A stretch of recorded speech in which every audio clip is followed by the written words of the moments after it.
అభ్యర్థుల బలాలు బలహీనతలు చూసాం. ఇప్పుడు సత్తెనపల్లికి మనం వెళ్తున్నాం. గుంటూరు జిల్లాలోకి ప్రవేశించాం. సత్తెనపల్లి చాలా కీలకమైనటువంటి నియోజకవర్గం. స్పీకర్ కోడెల శివప్రసాద్ టీడీపీ నుంచి మరోసారి బరిలోకి దిగుతున్నారు. వైఎస్ఆర్సీపీ నుంచి అంబటి రాంబాబు ఇద్దరు కూడా యోధానుయోధుల్లాగా తలపడ్డారు. గత ఎన్నికల్లో ఇద్దరి మీద కూడా అసంతృప్తి ఉంది. ఇద్దరు మళ్లీ టికెట్లు దక్కించుకున్నారు. రైట్, ఈసారి ఎలా ఉండబోతోంది, వారి బలాలేంటి బలహీనతలేంటి చూద్దాం.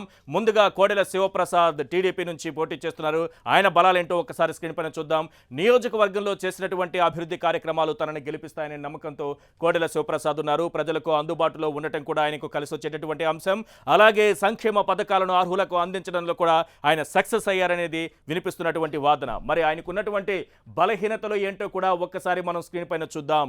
నియోజకవర్గంలో అసంతృప్తులు ప్రధానంగా కనిపిస్తున్నటువంటి అంశం.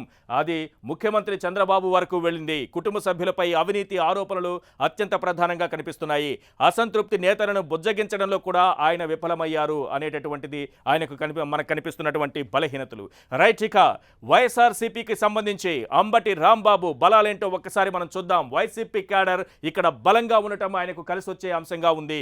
కోడెలపై ఉన్నటువంటి అసంతృప్తిని క్యాష్ చేసుకోవడం ఆయనకు కలిసి వచ్చే అంశం.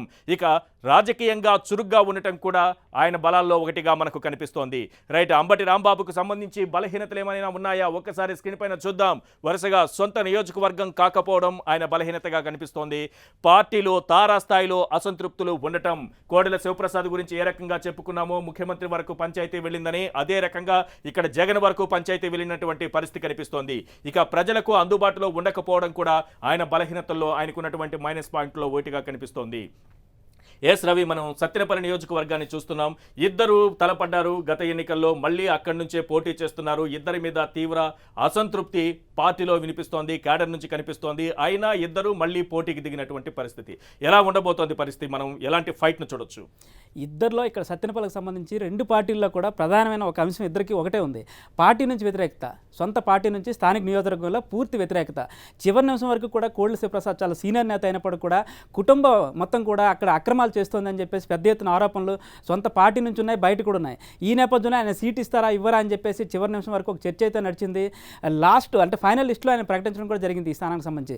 మరోవైపు చూసుకుంటే అంబటి రాంబాబు, అతనికి కూడా స్థానికంగా పార్టీ వాయిస్ వినిపించడంలో చాలా కీలకమైన వ్యక్తిగా చెప్పొచ్చు. వైసీపీ వారిని జనంలోకి తీసుకెళ్లడంలో కానీ స్పోక్స్ పర్సన్గా ఆయనకున్న ప్రత్యేకమైన స్థానం ఉన్నప్పటికీ కూడా స్థానికంగా అక్కడ సొంత నియోజకవర్గం కాకపోవడంతో పాటు పార్టీలో కూడా పూర్తి వ్యతిరేకత. అంటే చివరి నిమిషం వరకు కూడా ఆయనకి అక్కడ సీట్ ఇవ్వద్దని చెప్పేసి వైసీపీ వర్గాలే తీవ్రంగా వ్యతిరేకించడం జరిగింది. మొత్తం చూసుకుంటే ఇద్దరు కలిపి చివరి నిమిషం వరకు సీటు కోసం అక్కడ పోటీ, అంటే సీటు దక్కించుకోవడానికే పోటీ పడాల్సిన పరిస్థితి అయితే పార్టీలోనే వచ్చింది వాళ్ళకి. ఈ నేపథ్యంలో అనూహ్యంగా ఇద్దరు కోడెల శివప్రసాద్ కానీ అంబటి రాంబాబు ఇద్దరు కూడా సీట్లు దక్కించుకున్నారు. అయితే ఈసారి పోటీ చాలా కీలకంగా మారబోతుంది. కోడెల శివప్రసాద్ అంటే స్పీకర్గా పనిచేశారు, చాలా సీనియర్ లీడర్ ఆయన.